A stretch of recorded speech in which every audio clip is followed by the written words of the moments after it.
A quick note before we get into the episode. Oversharing is a podcast for entertainment purposes only. It is not a medical podcast and does not constitute medical or psychological advice. Always seek the advice of your physician or mental health professional. Hello and welcome back to Oversharing. I'm Jordana Abraham. And I am Dr. Naomi Bernstein. So nice to be back with you. I'm sorry if you can hear this on the recording. I have a little bit of like a head chest cold and I have been pretty congested. So You I apologize. Sound very sultry and sexy. So we'll go with that vibe. I could not feel further from that vibe. Like, it's, you know, when you're trying to sleep and like one nostril is clogged. And so your breathing is like, it's like that phlegmy. Yeah, Mike's been enjoying that. I'm sorry. Yeah, you sound pretty, I mean, I'm joking. You sound pretty shitty. Sorry. Okay. Wow. You might want to try every single night of my life. Like I single-handedly support the breath strip market. The nasal strip? The nasal strips. I wear those every night of my life. First time I've ever tried it was last night. Oh, really? That's funny. Yeah. And it obviously didn't help that much. I think a little bit. I felt like I was breathing better, maybe on his end. He he's the only one who can hear me once I fall asleep. Right. But I mean, look, if you have a severe cold, which it sounds like you have a pretty bad cold, it might not work. But like towards the end of your cold, when it's getting better, that might be something you want to try. I swear, like I could literally, I put it on every single night. And if it comes off a little bit, like I could instantly tell that it's like come off a little bit because my mouth gets dry because I start breathing through my mouth because I can't breathe through my nose. Right. All right. Well, if you're a nasal tape brand, sponsor us. Yeah. I'm into it. Yeah. So sorry you're not feeling well. That's okay. I'm feeling well enough to get to chat with you today. I had a fairly traumatic incident this weekend that reminded me of a story that you told. Okay. That you told me. I don't think you told it on this podcast, but you told me when I came to visit you about your dogs finding a bunny nest. Yeah. So it's Saturday morning. It's like 7 a.m. on Saturday morning. I have my chest cold and Ron is like whining to go out. So I took him downstairs. I opened like the door. He runs out. Usually he just like pees and then comes back. And like, he's been pretty good about going back to sleep. So he like runs out. Then he like weirdly like runs into like this little like plant bed bush thing. And he jumps into the bush. And all of a sudden I see 10 baby rabbits Scatter. Just like like on the run. Very cute. But I know Ron these days because I've had incidents with him. And I knew they were in danger. And he just like went apeshit. He was like, he started chasing them. He caught one. I was screaming. Mike's upstairs sleeping. He like ran downstairs and he would not let go. And then Mike's like trying to like get him to drop it with like food. Ron's trying to run in the house. I like closed the door on him. I like wouldn't let him in. So Mike goes out and then he has this bunny in his mouth and he swallows it whole. And I was like, oh my God, this is my dog. This is like, here's my sweet boy. Yeah. Just You're like alive. Like it's crazy. Oh my God. So just, we were like gagging. It was like, it's hard to look at him the same way again after that. And there's like blood on his like fur, on his paws. And it made, I don't want to gross out the audience, but it was making like the plush dog toy squeaky noise. It was like, is that, and I was like, is that why they make that noise? Yes. That's horrifying. Why. That is why. When you, it's less cute. When it's sick. It's sick. It's true. I had literally Penny also swallowed a baby bunny whole. Yep. Okay. So it's a golden thing, I guess. It must be like a golden retriever thing. It's really hard. I was like, I think I love you a little less now. You're really like sick. I know you have this in you. I know everyone's going to say, and I get it. They're animals. This is what they're supposed to do. Like that was probably the best moment of his life. Yeah, he was proud. He was like, again, trying to like bring it in. Like, Yes. It's funny because we invite them into our home, like a member of the family, but I remember when Lila was literally a newborn, she was probably 2 weeks old, and we went to mom's house and they had a dog, Peanut, and she went out into the woods, and I'm sitting outside. It was a beautiful day and I'm holding the baby, and it was the first time I had brought the baby over to their house. And she runs into the woods and she comes back and drops a dead bird right at my feet. Ugh. Like as if it was an offering Right. for the baby. Like, Yeah. here's Like being helpful. You have this new baby and I'm going to give you something to feed her or some type of a offering. Yeah. Like she was so proud, her tail wagging, like it was the proudest moment, and I'm screeching like, ew, this is disgusting. Gross. Yeah. It's so violent too. It's so violent. And bunnies are so cute, and baby bunnies. Like I think to myself, and we've had this conversation, if it was like a rat, you might have been like, get him. Yes. But like get him, but like also stay away from me. Right. But yeah, I guess because it's just like so innocent and the so, baby bunnies like, are so cute. Yeah. And just so little. And you're just kind of like, this was just, I don't know. It just seems very cruel. But I guess again, that's like and also like, I was kind of like, I'm always so concerned he's going to choke on something he's like on right. Here Here he is something swallowing. he's eating. I'm like, this thing is like the size of my hand. He just went right. And I have to say, like, he gets diarrhea a lot. He gets like, he has digestion issues. Nothing. Seems completely healthy. Absolutely. But then I was like Googling it because I was like concerned if he was going to like get sick or something. And they were like, a lot of like people who do like raw feeding, which is like a thing, I guess. I don't do that obviously, but like there are people who do raw feeding where they feed their dogs like actual like chickens and like non-cooked, right? Like how they would on a farm, I guess, or something. And they eat that. That's like all they eat. So I guess he was right. Fine. I was just, it's hard to just like go on about the day with him, just like because he doesn't think that he's changed at all. That is so traumatic. We had like a 2 to 3 week period because they got into a bunny nest, but they didn't get all the bunnies. She got one. Right. And we were trying to save the rest of them. So we got it was smack in the middle of our lawn. Like the bunny made it was right. And like the dogs are going to keep going out. Right. Yeah.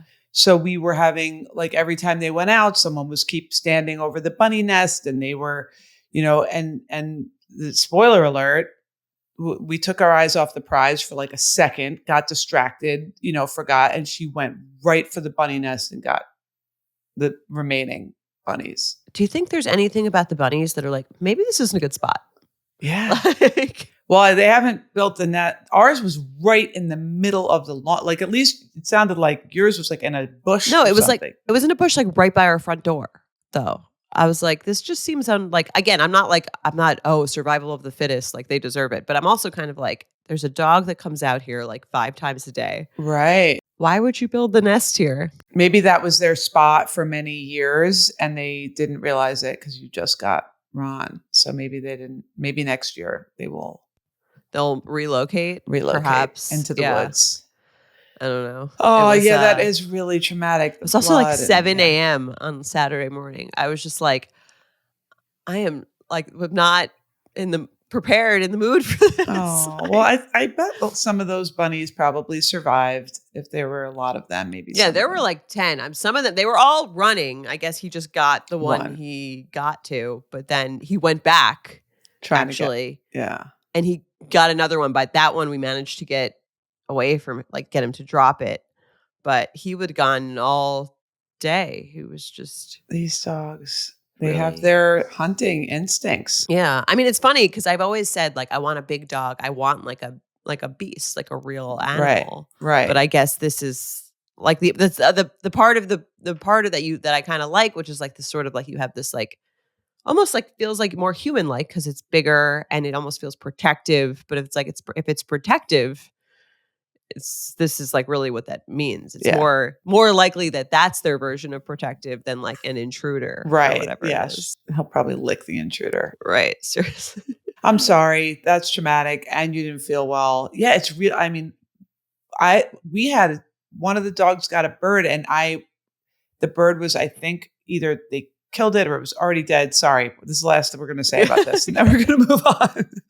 But I couldn't get her to drop the bird. And it was like a dead bird body. And I was literally if you ask my kids, this was like, the most I've ever lost my mind. Like I was screaming, I was crying because I was like, I need to like find a way to with my, I had a glove on, but like with my gloved hand, like grab this, Bird dead, like it was dead. Yeah, it was dead. It was like, like floppy and it was gross. And I had and I'm trying and she's screaming and she's trying to run in the house. And that was like my worst moment of my life. Like I lost my mind. I was crying and screaming like a raging lunatic because I didn't want to handle this bird. And like, didn't want her taking it in it was, it was bad. And Jeff wasn't home. So I knew it was like all me and I had to be the one that was handling it.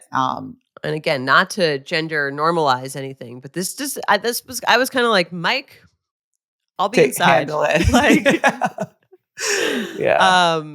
whatever. Whatever. Like, Stereotype. Stereotype. You know what I mean? Like, I don't agree. Like, women should clean the house or do anything like that. But also, when there's like this kind of incident, I'm like, this is all you. Yes. I'll be inside. Let me know if you need anything. Yes. I handed him like a banana to try to. I handed him a banana to try to like, because he likes that, to try to like get him to drop it instead.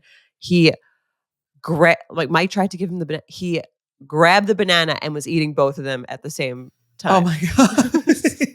He was having like, I'll take that as well. Day. Oh my Thank you. Gosh. What a great morning. Great morning for him, not for the rest of us. Wow. All right. Well, I'm sure it's going to happen again. So, you know, get used to it. You do get a little jaded to these things. Yeah, there's nothing you could do. Like, honestly, that episode where we were like, we're going to try to protect the bunny nest and like stand here. We put like a gardening grate thing over it. We tried really hard to protect the bunnies and she ended up getting them anyway. I was kind of like, there's nothing we could do. They're going to have to learn not to build their nest. That's noble. Yeah. Yeah. I mean, that's kind of like, that's how it should, like, that's how species evolve, right? Yeah. Like they should get smarter and be like, that's why birds build their nests in the trees. Yes. All right. Anyway, moving on. Less dog murder for the day. Again, if you want more oversharing, you can subscribe. There's not as much, again, dog discussion on our subscription episodes. Which come out twice a month, every second and fourth Thursday of the month. You also get the episodes ad-free and a day early if you subscribe. So we always appreciate our subscribers. And if you want to get a little bit more, what I would say, of a small group setting offering with Dr. Naomi to do more of the kind of things that we talk about here, you can join one of Dr. Naomi's therapy groups. How do they do that? Come to naomibernstein.com. You'll get all the info. You can fill out a form and we will match you up with a group. So come, it's great. It's my favorite part of what I do. I mean, I love all my individuals, my couples. I genuinely love it, but the community there is special. So come join us. Yes, please do. And if you want to write into this podcast, we get so many amazing emails. So thank you guys for writing in and for leaving your voicemails. I love seeing just like the quality of the questions and also just like all the different things that you guys are stressed about. You can email us at oversharing@betches.com or you can leave us a voicemail at 646-363-6294. All right, let's get into it.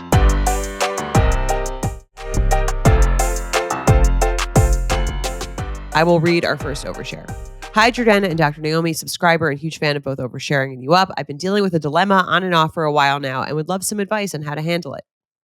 I enjoy a glass of wine or two at a nice dinner, and a couple times a year I'll have a big night out with my girlfriends. But overall, I'm not much of a drinker unless it's a special occasion. I'll regularly take weeks or months off from drinking or will switch to sparkling water after my first drink if everyone else wants to keep going. It genuinely doesn't bother me to be sober while everyone else is drinking, and when I'm not drinking, I try to be low-key about it so that no one feels like I'm judging them. I know I can have a great, if not better, time sober, and I'm able to get ahead of it by ordering a soda water with lime and pretending it's a vodka soda. Most of my friends don't even realize that I'm not drinking with them. The issue comes up when I can't avoid drawing attention to it. For example, if someone directly asks what I want to drink or hands me a drink, I have to decline. When it's obvious I'm not drinking, I'll get comments like, "What's it going to take to get you hyped up to stay out?" It's frustrating because I actually am very willing and happy to stay out sober, but the more these comments happen, the more irritated I get, and my mood actually does shift. Then I get self-conscious that I'm coming across as less fun because I'm not drinking, when really it's because I'm getting judged for not drinking. Sometimes, especially for bigger occasions, my friends will even ask in advance if I plan to drink, and if I give an excuse like, "I've been overdoing it lately and need a break," or "I'm driving tonight," they'll try to talk me out of it and say things like, "You're not going to celebrate with us?" I've even said things like, "I love you and I will be there happy and excited to celebrate, but the drinking is not going to happen tonight." And we'll just get left on red. So my question is, how do I navigate these conversations? And beyond that, how do I navigate the discomfort of knowing that even if I set these boundaries, they might be whispering about it behind my back? I know I can have fun and be present sober because I've done it many times without anyone realizing, but I don't know how to convince them that I'm just as much fun without the alcohol. The only thing that actually kills my vibe is people giving me a hard time for it. Please help a designated driver, Betch. All right. This seems like the perfect example, in my opinion, of you've tried. Like she's tried to communicate it. She's tried to like subtly not even make it a thing, communicate it subtly, make up an excuse, come flat out and say it. I think at this point, the only option she has, and I wish she was here, and I get it, but is to figure out, why does it have to like affect you? Why does it have to affect her because they're not going to change. Right. And I mean, okay, I guess if I'm thinking about when I was reading this email, I was like, have I been this person that she's complaining about? I was wondering maybe like where you are on this spectrum, if you've been this person or if you've been the other person. I think I've been both people at different Right. times. I think there is a thing if you're like, if you're going on a bachelorette or if you're on a big night out, it's like part of the excitement, I think, is like we're all like gonna be like partying tonight. Like we're all like we're all committed to doing this thing, and like part of the fun of it. And again, I'm not saying this is like right or how one should feel or healthy, but I do think there is this sense of like we're all like in a group, like aligned, that we're gonna be like having a really like fun drunk night. Mm-hmm.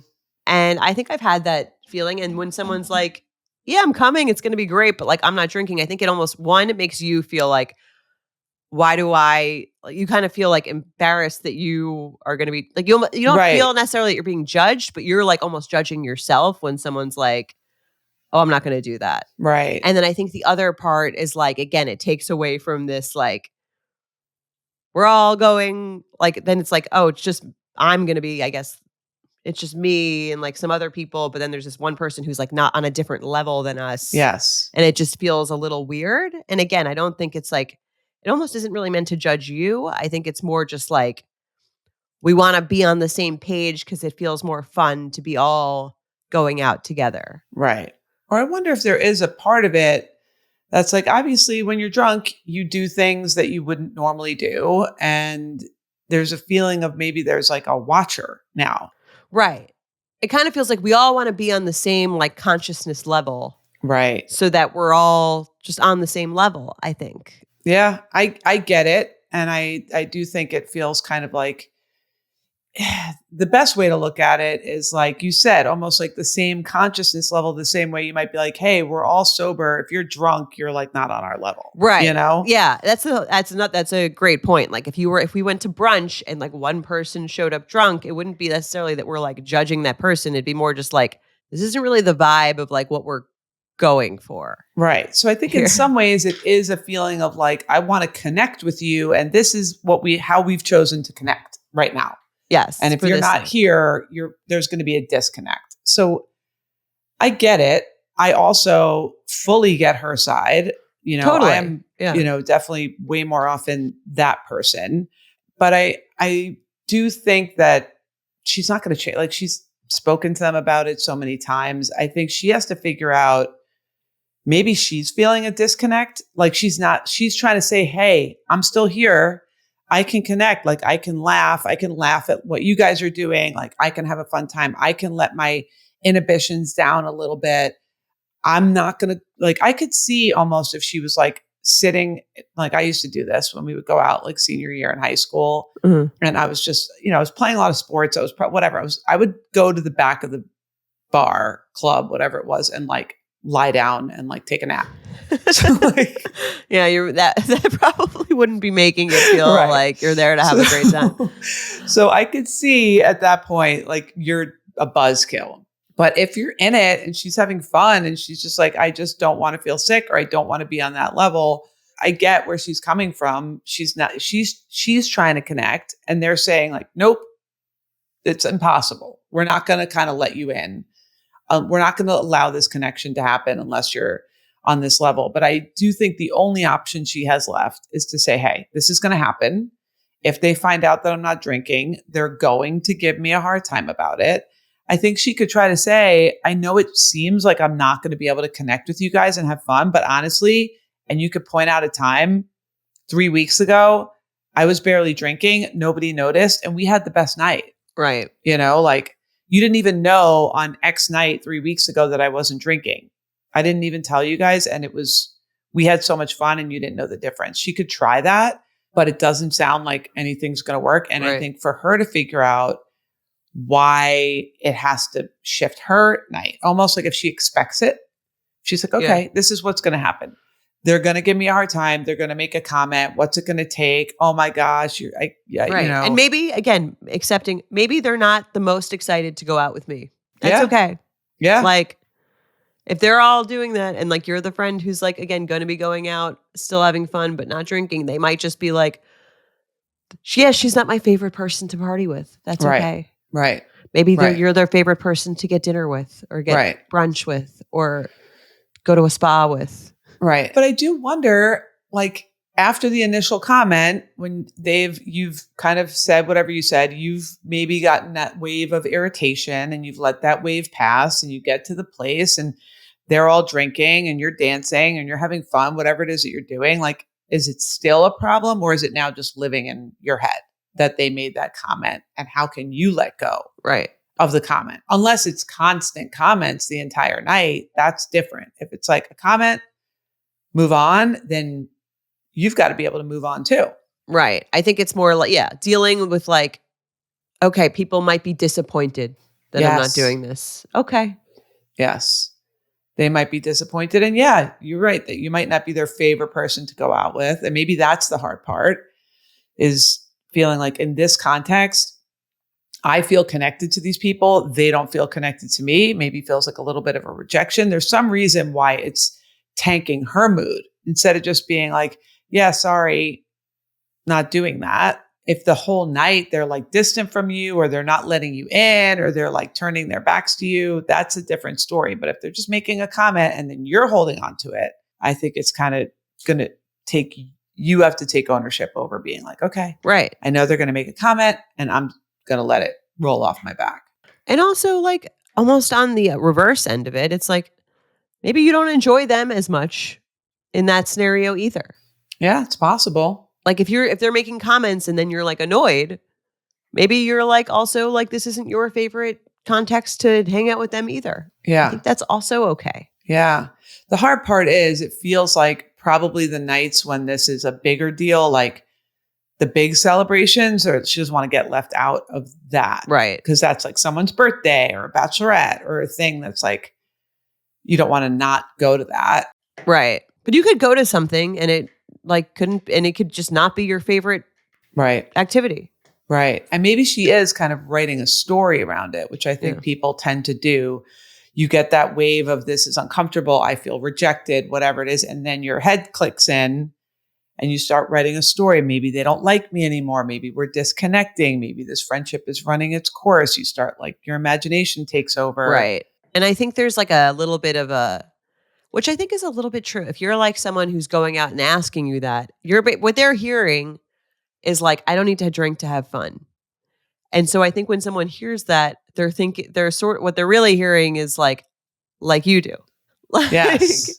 Yes. And I think that's like a little bit part of it. Again, you're not like, no one's saying that directly, but I think it's implied. And I think that it's like a little bit true. Maybe other people do need to drink to have fun or more fun, or they enjoy having fun like that. And like, it can feel a little judgy, but like, who cares? Yeah. And I hope that maybe understanding, and I agree, I think you're right, that they're probably internalizing that as a judgment or a criticism, even though she's trying so hard for it not to come off that way, which is really frustrating. Like even to the point where she's faking it so that they don't even know. Right. But I think if now that you are aware of that, like after listening to this, to just kind of like we try to do in general, okay, this is an insecurity of yours. So I'm going to give it to you. I'm not going to take it on as myself. I realize that I'm perhaps touching one of your insecurities, that you do need to drink to have fun. You feel judged by this, and just kind of be like, yeah, sorry, I'm, disappointing you, or not even, just kind of like, yeah, that's what it is. Right. Try to move on and not take it as a rejection of you. I think two parties are both being kind of triggered here at the same time. We could probably get an email from the other side. Yeah. No, I agree. Okay. Well, I think that'll be helpful. Again, you can only control your own way you look at things, not really what other people are saying to you. Yeah. So. Yeah. And just recognizing I'm having a moment where my mood is starting to tank. And then this is the other piece. I'll just say, maybe then her mood starts to shift and she's like, now I'm not having fun and I'm not drinking. So can I really have fun without drinking? Yeah. Maybe she's then starting to doubt her own self when she's like, I thought I could have fun drinking, but now I'm actually kind of pouting in the corner. Maybe not taking a nap just yet, but like, getting there. Right. And so now you're starting to doubt yourself. Like, oh, I thought I could have fun not drinking. It's your fault now that I'm not having fun not drinking. That's true. Yeah. So maybe she's not having as much fun as she thinks she is. Yes. But I would use this moment to be like, if they're harassing you about it, that's one thing. If they're just making one comment about it, now it's your job to let that roll off and move on. Agreed. Instead of trying to stop them from making the comment, which isn't working. Yes. Okay. Good luck. Give us an update. Yeah, I would like an update. I wish she was here. I have more questions. But same. Maybe if you want to come back for a subscription one-on-one episode, write in, let us know. I think this is a thing. Like I've definitely heard this before, and totally, I've experienced this on both ends. Like when you're not drinking and when everyone's drinking besides one person.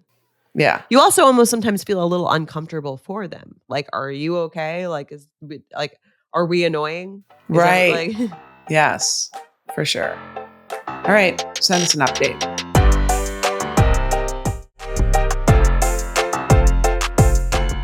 All right. Let's do a Betchicist. Do you want to get into this one? I will read this. Hi, Jordana and Dr. Naomi. Big fan of the show, and you both. I'm going to jump right into it. My best friend since our freshman year of college is about to get engaged to her college sweetheart, and I'm so happy for them. They've been talking about marriage for a while, and she's so excited to be with him. Her boyfriend is so great in many ways and will be a great husband to her. However, he does have a history of disappointing her with underwhelming surprises. And it's starting to seem like the proposal may be heading in that direction. He has big golden retriever energy and really loves surprising her. Since they started dating, he has planned her 2 surprise birthday parties, both with themes that were not super on brand for my friend, and took her on a surprise trip to a place she wasn't necessarily interested in going to. He has also done a lot more smaller scale surprises, dinners, family parties, etc., some of which were hits, but many were unfortunately misses. Wow, this guy's got a lot of like surprises. Yeah. I've never heard of anyone being surprised that much, right? Have you ever gotten like one surprise party? Right. No. Yeah. Yes. Let alone like multiple dinners, vacations. Maybe he's like trying so hard to get it right. Right. She's probably bracing herself every time she goes to dinner. Everyone she's ever met is going to be there. While she has always appreciated the effort he puts into these surprises, I think she typically is pretty disappointed in them and has expressed feeling unseen by how much he has missed the mark on what he thinks she would like. Which brings me to my problem. He recently told me he's planning to propose to her this fall and has planned an elaborate hiking camping trip for the two of them with the intention of proposing at the top of a mountain before they set up camp nearby. While this is a really sweet idea that I'm sure would be a dream engagement for many women, it's not really aligning with what my friend is hoping for. A, she used to be an avid hiker but has lost interest in it in the past few years. And B, has expressed multiple times the hope that she would get engaged in the city we live in and then get to celebrate with all her friends and family immediately afterwards, since her community is so important to her, especially her parents, who I know she's going to want there. When he told me his plan, I tried to subtly push him in the right direction, i.e. changing the camping trip plan to be more local and include a stay in a hotel closer to home and inviting friends and her parents to celebrate. But he's been really resistant to my suggestions, saying that he's worried because she has people's locations on Find My Friends, and this would spoil the surprise. And it's hard to narrow down an invite list, so he thinks it's easier to do just them. While I totally get where he's coming from, I also really want my friend to get her dream proposal, or at least something closer to it than what he is thinking. My girlfriend and brother have both told me they don't think I can really do any more and should just let him move forward with his plan. But my sister, recently married, so fresh off an engagement herself, thinks I should speak up. I don't want to step on my friend's partner's toes, and I understand that this is his engagement too, and he should also be happy with the plan. But I feel like he's setting himself up for failure, and I'm just sitting back and watching. Can I say more to try and change his plan, or is that overstepping? Or is it none of my business? Any advice is much appreciated. A best friend trying her best, Betch. This was a tough one. Yeah. I kind of think she already said something. Yeah. So at this point, this is the person she's marrying. This is what he, she knows this about him. Hopefully at this point, she should know that this guy loves surprises and kind of doing it his way. It's sort of an annoying kind of example of someone doing something. It's just you know what I mean? When someone gets so flattered or so disappointed, it always feels so personal when really it's just that's just what they do. Right.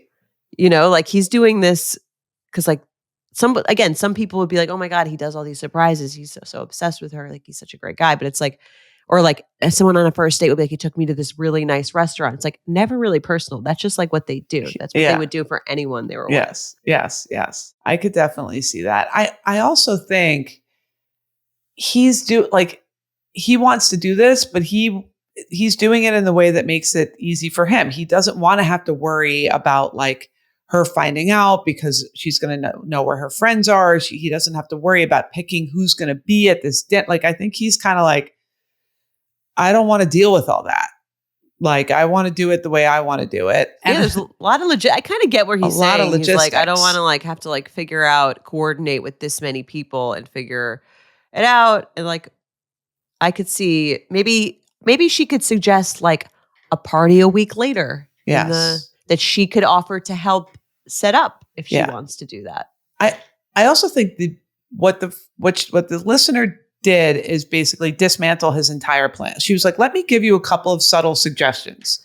Scratch the whole thing. Have it at a hotel. She wasn't what I think if she does want to try again, I would pick one thing. I have a feeling it's really important for her parents to be there to celebrate after. Because he doesn't want to he doesn't want to deal with who's invited to this thing. Is it these 3 friends, this 4 friend? Now he's hosting a dinner. Right, now he's planning a whole event. Or whatever it is. He's planning an event for 10 people that he didn't plan on planning. So I think if you wanted to try one more time, you could just say, I totally get it. I want you to do what you're going to do. The only thing I'm going to say about it is it's really important. I think it's really important to her to be able to, celebrate with her parents after. So if there's any way you can incorporate that, she would really enjoy that. And maybe that can be kind of the best of both worlds, where it's not just the two of them. She gets to have her parents there afterwards, but it's not dismantling his entire plan. Right. And I think at that point, it's you've done everything you've needed to do. You've, done your best. And now it's kind of time to fuck off a little bit. Lay low. The other interesting thing to think about is kind of this is who she's marrying. So you could prop him up like a puppet and get him to propose in this perfect way. And then on her 30th birthday, he's going to do the same thing that he always does. Right. Like, this is who she's marrying. She's been with him since college. So she knows this. Right. It's almost like, I think sometimes for people around like, engagements and weddings, they have a view in their mind that they've had before they met this person. And then they try to like squeeze this person into their, like, I dreamed of getting proposed to on the streets of Paris with all of my friends, like waiting at a nearby cafe to celebrate. It's like, that's not who you're marrying. Right. No, it's true. I think then like, this is, again, the proposal reflects the person that you're marrying. This is reflecting him. Yes. He wants to do a hiking proposal. And I think she touched on something which I think is important, that like this friend feels like she's not seen because all these surprises, she's obviously expressed this to the best friend, that she doesn't feel seen by him because all these surprises are not the way that she wants them. I think maybe what the friend is feeling is what you said. He's doing what he wants to do because he likes to do what he likes to do. And he's like turning it into a surprise because then it feels like, yay, this is for you. Meanwhile, he's kind of like, right, I wanted to get all our friends together at this restaurant. That sounds fun for me. I'm going to for a birthday or something else he did in the past, like he's picking the restaurant that he wants to go to. So this is an issue between the two of them. I think the only thing you can maybe do, as the listener can do, is say to the friend, if these surprises are making you feel unseen, and it's catch-22 because it's like someone just did this really nice thing for you. Right. And then you have to be like, I don't feel seen in this relationship. When he's like the golden retriever who just brought you a dead bunny and is like, yay. I think maybe not after the surprise, like 2 weeks later, or at a time where it's not your birthday or it's not a thing, to say, hey, in general, I don't know if it's just about these surprises where she's feeling unseen. She's kind of like, when it's my special time, I feel like you're kind of doing what you want to do and making it into my birthday or my whatever, if that's how she feels, which I think maybe that is how she's feeling. So this might be a deeper issue between the couple that a perfected engagement is not going to fix, because the next thing is just going to be right. Let him be who he is. Before. Yeah. And if they're gonna, and she's either at this point, she's either accepted this about him or not, and it should come, like, let it naturally come up the way it should, because they're gonna get married. So they don't want them to get married under this fake sense of like like, it's like if you're, if you make it to a date and your friend has been messaging on the app for you, it's like, eventually, like, they can't, the solution isn't to have them keep messaging on the app for you. It's like, let them screw it up if they're going to screw it up. Yeah. And I would recommend, tell the friend, hey, I think if you're feeling unseen, that's a big part of this, I think. Right. If you're feeling unseen in this relationship in some way, you need to talk about that with your partner outside of the context of a surprise party or whatever, because that moment is not the moment for her to say that. So I would encourage your friend to communicate a little bit better if that's a big issue for her. Yeah, I agree. Okay. I think good advice. Let us know how this one pans out, what the aftermath is. If you say something, if you don't, how the engagement went. Would love to know.